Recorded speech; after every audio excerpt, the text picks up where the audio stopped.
சென்னையில் 6 கோடி ரூபாய் மதிப்பிலான 2 கிலோ கொகைன் போதைப் பொருளை பறிமுதல் செய்துள்ள போலீசார் 8 பேரை கைது செய்துள்ளனர். கூடுதல் விவரங்களை வழங்குகிறார் செய்தியாளர் கதிரவன். கதிரவன், வணக்கம். விவரம் என்ன?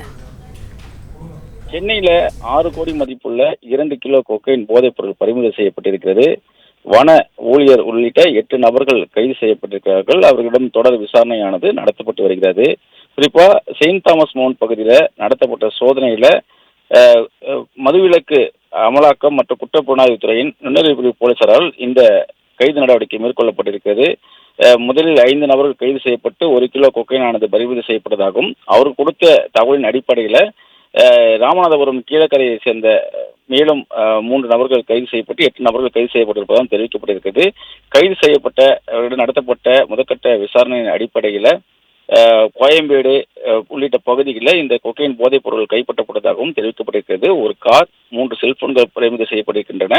சாயல்குடி ரேஞ்ச் வனக்காப்ப ஊழியராக இருக்கக்கூடிய மகேந்திரன், அவரது உறவினர் பாண்டி, காசிம், முகமது முபாரக், எட்வர்ட் ஷாம், முகமது இன்ட்ரிஸ், காஜா மொய்தீன் உள்ளிட்ட 8 நபர்கள் கைது செய்யப்பட்டிருப்பதாகவும், அவரிடம் இருந்து 2 கிலோ கொக்கைன் போதைப் பொருள் பறிமுதல் செய்யப்பட்டிருப்பதாகவும், தொடர் விசாரணை நடைபெற்று வருவதாகவும் தெரிவிக்கப்பட்டிருக்கிறது. மேலும் யாருக்கெல்லாம் தொடர்பு இருக்கிறது, இந்த கொக்கைன் போதைப் பொருள் எங்கிருந்து இவர்களுக்கு கிடைக்கப்பட்டது போன்ற விவரங்களை சேகரிக்கும் பணியில் ஈடுபட்டு இருப்பதாகவும் தெரிவிக்கப்பட்டிருக்கிறது.